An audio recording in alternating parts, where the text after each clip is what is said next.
What's up, Online Empire Academy? Joshua Woodward here, your podcast host. Today's sponsor is the Yorba Label Company. They're giving us 25% off of 3,000 address labels. If you've ever shipped Amazon FBA, you know that you need those address labels. So it's a great deal, guys. Here's how you get it. Go on to Amazon.com, type in address labels, select perfect peel address labels. In the checkout, you're going to use the promo code LABELS25. That's going to get you the 25% discount. It's time to hop in with our guest. Thank you so much for tuning in and enjoy the podcast. Today, I have on a very special guest. It's my uncle, but more than anything, Tim Nash is a coach and has been coaching for a really, really long time. He's been coaching professionals all over the world, and he actually lives in Munich. So we are talking to him from Munich live today. I'm super excited. But Tim, I wanted to ask you your story. I wanted to introduce you, and I wanted you to just kind of tell people what you've been up to and kind of your backstory on how you got there. Sure. Well, first of all, thanks for having me, Josh. Well, like you said, I'm in Munich now, originally from Los Angeles, but probably for about the last 21 years or so, I've been, for the most part, living outside of the States. So my story is not a traditional one. It's kind of, it's taken a few twists and turns, but sort of after 3 years of working in the financial services industry in the Los Angeles area, I decided to do something completely different. So I'm taking you back a long time ago, probably to a few years after you were born, probably, I think. I decided to, I'd never been out of the country. I was 23 years old. I've been working, at a banks, and I was working at a mutual funds house, and I felt like I was 23, but I felt like I was going on sort of 63 and wanted to do something different. So I got a passport. I sold, or I gave everything away that I owned. And I went over to Far East Asia to teach English. Didn't know anything about teaching or South Korea, but there was an opportunity. They were looking for English teachers. So I went and did that sort of on a whim. And while I was there, I had a chance to visit Japan, sort of fell in love with Japan and that area of the world, and ended up staying there for over 3 years, teaching and traveling around Japan and Southeast Asia. But more than anything, I found that I loved working with people and with groups. I'd been working with sort of faceless money and in banks and trading stocks and bonds and things. And all of a sudden I couldn't believe I was getting paid to talk to people and to build relationships. And I was sort of teaching for all different purposes, from, helping college kids prepare for their entrance exams, their English entrance exams, or, helping business sort of salarymen raise their cultural awareness. And so it was sort of a natural fit for me. I had studied business in college, so I had a bit of a business background. And then with the banking work, I felt really like I had found my place, helping people, but also with the business context. And that led to a few other things and a few more long trips and travels. And sort of into the 90s, I decided to relocate to the US.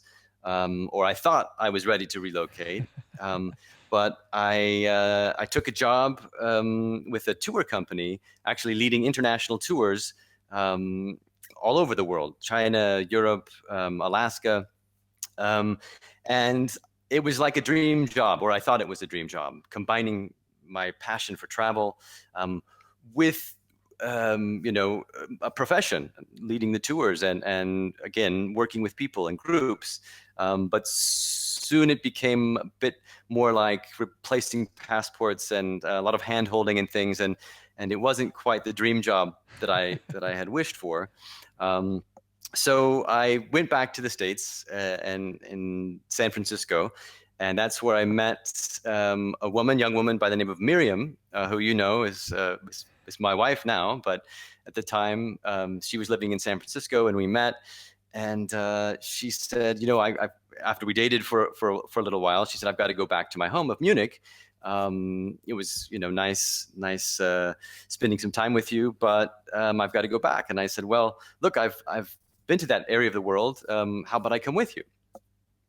So, 14 and a half years later, here I am in Munich. And again, it was a great fit when I came here because I had the background in the financial services industry and the business studies, but then I had also taught English in Asia, so I had a bit of a background with the teaching, but also in the business, the corporate world.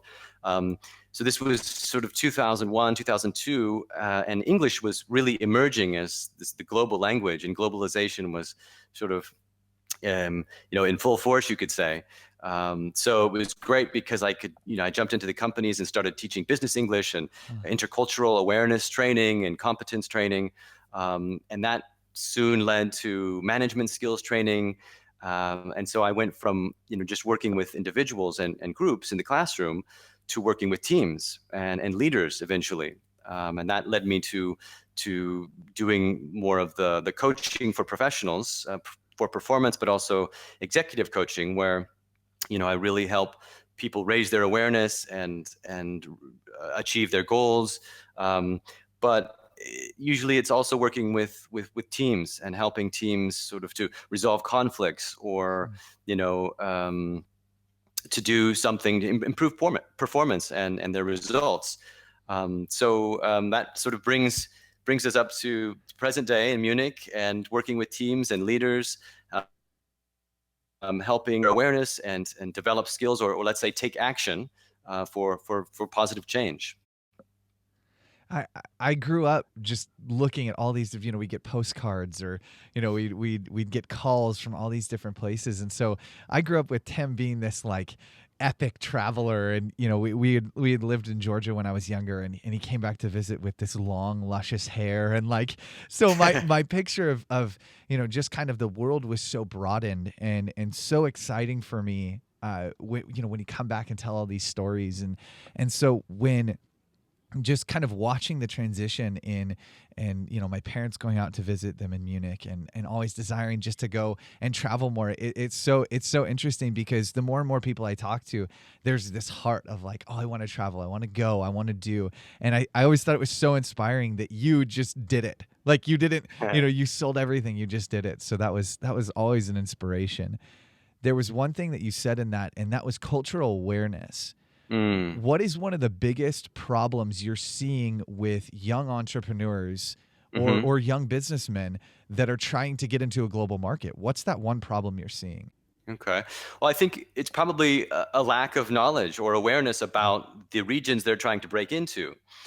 So I've done a lot of work with mixed German and American teams, for example, project teams and other sort of teams. And although Americans and Germans are very similar, we look alike.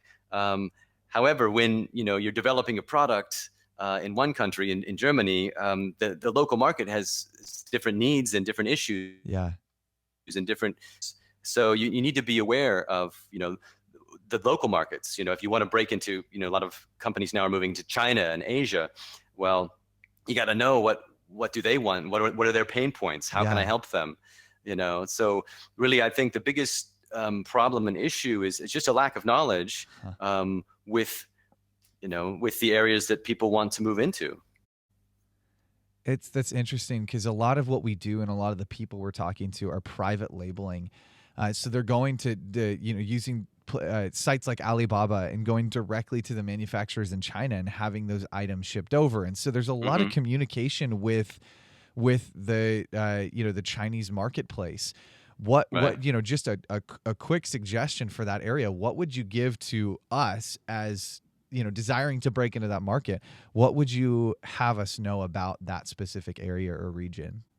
Well, here's a big observation that I've made the last few years. The traditional advice was learn the do's and the don'ts before you go to a country, right? And those are great. It's great to have the do's and the don'ts, and you get the travel guide, or you talk to somebody who's been to those countries, and you learn about what to do, what not to do. However, it's hard to do that these days because of globalization and because, we all share media, we all share entertainment, so you've got, when you think, okay, let's say Asia is very hierarchical, you need to go through certain channels to make decisions and things.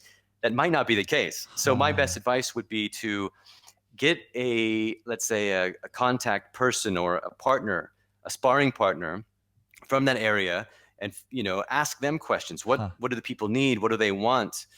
um, or ask the people directly, with the manufacturers or whoever. The more contact you can have with, the more you can learn about the people you want to sell to or market to, the better. Because each person, even China has a lot of regional differences, I would imagine. So what's good for this area might not be good for another area. So try to figure out, what do these people need? What are their pain points? How can I help them? That's really good. Well, the reason I wanted to have Tim on is he runs a blog called The Path to Peak Performance. And I was reading it one day, and I came across this article talking about the strategic approach to setting clear boundaries and managing your workload. And it was a bit of a mouthful at first, and I started thinking about all the different things that I'm doing on a daily basis, and the realization that I'm not optimizing my time. And then started talking to the people around me and having conversations with Dean, or just the people we work with on a daily basis. And I was like, wow, we as solo or entrepreneurs are having these problems with managing time. I was talking with a friend of mine the other day, and he was like, hey, yeah, like, it's the most heartbreaking thing is when your daughter walks up to you and she's like, Daddy, can you please shut your computer? Like, can we play now? And I'm like, oh my gosh, like, oh, like it's killer. But there is the thing of like learning when to stop. My question to you is, obviously we'll be posting the link to this blog, because I think it's going to be really good for you guys to read this. But my question is, what is the problem that you're seeing that brought you to this point of writing the blog post? This article, well, this is Josh. This is something I see with lots of different professionals that I work with. This sort of having too much on their plate. They're stretched in so many different directions. So you talk about solopreneurs or people who are out on their own working. This is maybe even more extreme, because, and I include myself in that group. We take on more. It's like, because we don't have a boss saying, okay, this is what you need to do this month or this year or whatever. So we set our own targets and we push ourselves. And yeah, that computer seems to be on 24/7. So what I saw and I still see more than ever, inboxes are overflowing. The mails are coming and they're not stopping, right? Resources are less and less. So whether, again, you're alone or you're working for a team or a group, people are being asked to do more with less. Yeah. Right. Competition is increasing. So of course your profit margins are shrinking. So you've got to be more productive and more effective. And outsourcing is another big issue that I see a lot, because even groups that even 2-3 years ago would not have been outsourced now are being outsourced. And this whole, digitalization, for example, it's turning all kinds of things upside down. So there's this, and then, balancing this with, we all have personal commitments, our family and our friends. And then there's the professional commitments. So what we're talking about, responsibilities and the goals we want to achieve, and the blogs we want to write, right? And the interviews we want to do. But you add to the personal and professional commitments, add to that sort of this notion of society now that says, busy is important, and stress equals hard work.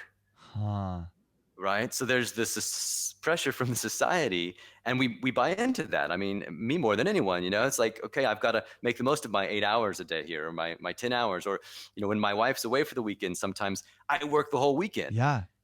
Nobody's saying, hey, let's go for a walk. Let's go enjoy the weekend. Let's go hear the birds singing in the park.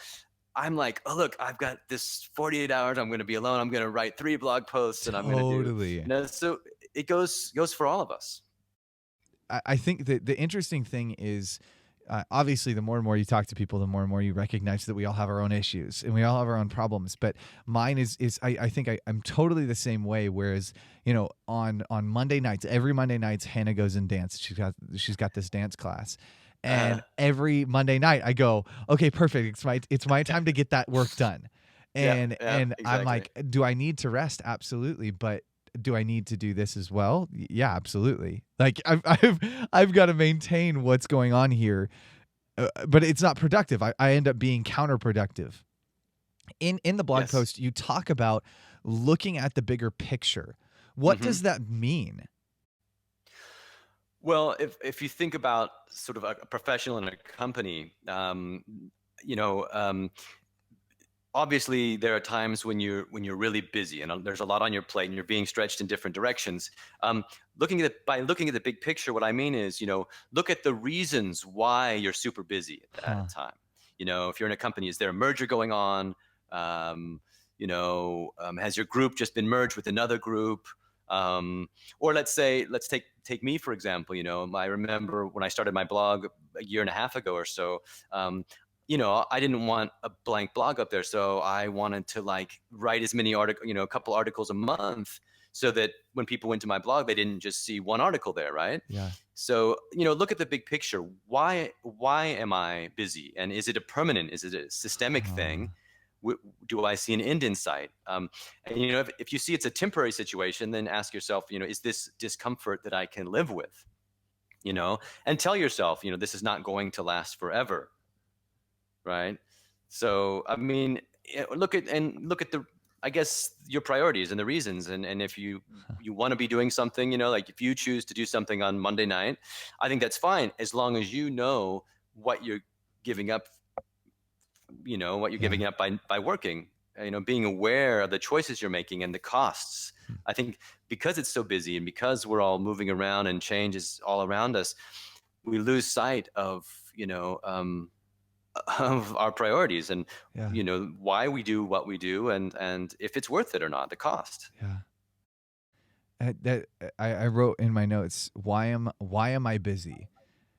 I think that's it's so interesting to look at that perspective and look at kind of the, why am I busy thought process? Why am I doing what I'm doing? Why am I going through what I'm doing? I think just the why question is so Yeah, important to this. yeah. One of the things I hate doing is asking for help, but I understand that it's really important. What would you say to somebody in my place that doesn't mm necessarily kind of wants to do I can do it on my own? What would you say to hmm that? well, I think that's a natural sort of tendency to want to do things on your own. If I think about, and my article is called "You take a strategic approach to setting boundaries and saying no, and managing the workload." And if I think about being strategic, asking for help um, can actually be strategic, Huh. because by asking for help, let's say you're asking your boss or even your colleagues for help, you're communicating that your big Huh. picture to them, right? So you can kind of kill two birds with one stone even. So there's that benefit, in addition to, everybody needs help. And I read years ago that the four most powerful words in English are I need your help. Huh. Yeah. So, or switch that around, can you help me? Another four words. You know, people like to help, Huh. so keep that in mind. So, I mean, this is asking directly for help. Um, it's nothing to be ashamed of, Yeah. you know and people like to be needed. People like to help. I certainly do. If you say, look, Tim, I don't know much about this topic. I know you lived in Japan. Look, I'm trying to learn a little bit about this. I would be happy to spend a couple hours talking to you about that. I would love, there's nothing more I would love to do than help you learn about a place in Japan that I've been or I've lived. People like to be needed. That's Yeah, man. I'm reading through how to influence people and win friends and influence people.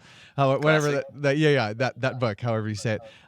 But it is totally this resounding thing, and it keeps coming back to this idea of, people like to be needed. People like to feel important. Yes. You said something interesting, and that was communicating the big picture. And I think that's the number one hitch I have when I go and ask Hannah of like, hey, I really need help on this. Or, like this weekend I shot a video for a friend and I'm like, man, I had to ask for her help, which is really hard. But ultimately, she felt a part of the whole scenario. She felt like she added something to that shoot. And it ended up making her feel really happy that she was there. But communicating what was in Mm. here Hmm. and trying to get that out was really difficult. How would you help me in this situation, ultimately help the audience in this situation? Well, I mean, I think you said it. You took the time to communicate the big picture, and you got the help. But I mean, I think it usually comes down to sort of we, or let's say I, think that, oh, that's just too much information. There's too much background. So you ask for help, or you give an order, or you make a statement without giving that big picture. But again, coming back to this thing, people like to help, but they also like to know the background of things. Huh. So treating each other humanly, treating each other like human beings and not machines. Where a machine, you punch in the domain and the website pops up, or you Huh. you push a button and you order something. It's transactional, whereas the humans, it's relational. It's not transactional. So by taking the time to explain the big picture and why you need help, and how it can help you, and how their involvement can help you and help them too. I mean, making them feel a part of it, as you said. I think keeping this in mind, you'll take a few extra minutes and explain the big picture. If you know that their motivation will be higher as a result. That's my biggest argument with Hannah consistently is she's like, tell me how you got there. Like, why is it that you want to go do this? And I'm like, no, like I just want to go do it. Like I don't want to have to explain it. But I love it's relational, not it's about the relationship. It's about that connection. It's about here's why I'm doing that. And that ultimately gives them it makes them feel needed. It makes them feel like they're a part of the situation. Man, that's such a good takeaway. Definitely. I What mean, I mean, as you said, it makes them feel part.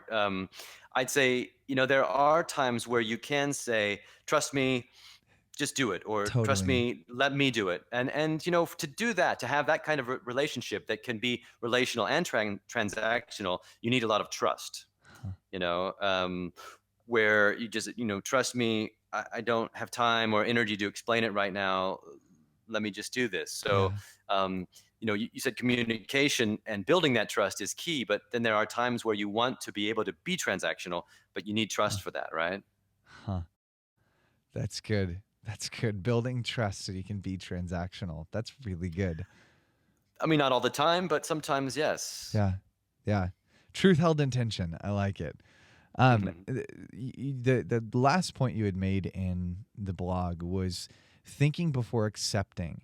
Can you kind of Mm. expand on that whole idea? Yeah, well, I think it's a natural impulse to say yes to things, but I think we need to ask ourselves some critical questions before we say yes to Mm. something. I think we're taught to say yes, and yes we can, and yes I can help or whatever. But you know, asking yourself a few questions like, do I really have the capacity for this? You Mm. know, um, is this something that I would be best doing, or could somebody else help out in this situation? Huh. You know, and asking yourself these questions before accepting. So, because what you don't want to do is you don't want to accept something.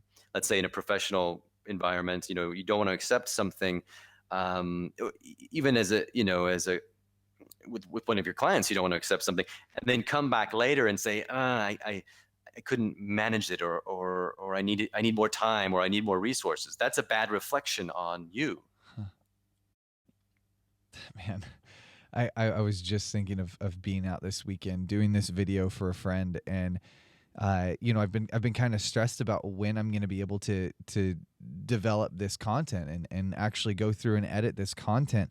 And I think that your point before about like it's relational, not Mm-hmm. transactional, it totally applies to this last point where it's think Mm. before accepting. Like actually, like for me, when somebody asks something of me, I don't typically go to the relational side of things and wanting to understand. I just kind of do what I'm told. Mm-hmm. And ultimately, I don't feel like I get to be a part of that transaction. In a sense, I don't get to understand fully. And then when I've chosen to go more towards the relational side, I do feel like I'm a part of it. And Mm. I do feel like I can think before accepting. And when I ask questions about, okay, why, even in a pay situation, why am I getting paid this and not this? Why am I doing this Mm. for free? Is this really going to benefit me or my businesses? Or, what am I getting from the end of it? Because the goal is to have a win-win, but Mm-hmm. just accepting things doesn't always produce that. I there's so much gold in this, man. I'm gonna have to go back and listen to this again because I'm gonna have to dig through that. What would be kind of your parting words for our audience as solopreneurs or entrepreneurs? Mm-hmm. Mm-hmm. Well, I think I would touch on this idea of being aware of why. You said why is the critical question, right? So, I have these 4 steps to take this strategic approach. You mentioned a couple of them. Think about the big picture and communicate the big picture, and think before saying yes. Um, so I would add one final point to this list, and that is, recognize busyness as a choice. Huh. We all have moments in our life where the professional or the personal commitments are a lot. We've got people getting married. Maybe I'm getting married. Maybe that somebody in my family is sick. Work is crazy. So we all go through these periods where we're super busy, right? However, um, we choose how busy we are. We Mm. choose what we spend our time on, and we talked about you on Monday nights, for example. So be aware of the cost, Yeah. if there is a cost tonight, or me working all weekend and not going out and listening to the birds and getting fresh air and sunshine. I'm choosing to stay at my computer all weekend. Yeah. What's the cost? So be aware of why I'm doing what I'm doing, and the costs of it. I think just increased awareness. Hmm. And I think my brain typically will go to, what is the cost on a monetary scale, but there's a relational scale too. And I really like that you just kind of you put that to like, hey, am I becoming more alive? If I'm not hearing the birds, will I be alive on Monday? Am I going to actually function to the best of my abilities? So I think that's really good. That's right. And I think this is something that I have to tell myself and learn and relearn. And I'm a solopreneur. I'm on my own. I'm doing things. So you said we want to be productive, right? We want to make the most of our time. So I think, okay, if I spend these 8 hours doing this, well, the truth is, the big uh, one of the biggest parts of my job is thinking creatively and coming up with ideas and Huh. sort of connecting the dots, and I need stimulation for that. Yeah. And if I'm sitting in a dark room in my pajamas at the computer, I don't get the stimulation coming in. But if I do something different, step away from the computer, do something different, Yeah. this starts generating some ideas and some creative thoughts and Hmm. things. So it's not just about, for me. I mean, I could be probably more productive in 2 hours, than I can in 8 hours Huh. if I've had some stimulation, before. Huh. So that's my biggest challenge, let's say. Man, that's so good. Well, thank you so much for all of the knowledge you've poured into us. I know that I feel encouraged, and Empire. We'll post the link. Please go just check out the blog. I think there's a ton of value just in this and so many of his other posts. So yeah, go check that out, guys. We'll have the links posted below. Thank you for tuning in, and Tim, thank you so much for speaking to us. Thank you. Thanks. Thank you so much for tuning in. I appreciate you guys listening, and I hope you were motivated by our guest today. Again, our podcast sponsor for the day was the Yorba Label Company. If you want to get that 25% off of 3,000 address labels, I know I already got mine, and I'm so excited about them. They're fantastic. Go on to Amazon.com, search address labels. You're going to find them under Perfect Peel Address Labels. Click on it in the checkout, go to the promo section or the promo code, and type in labels25. Again, that's going to secure you that 25% off.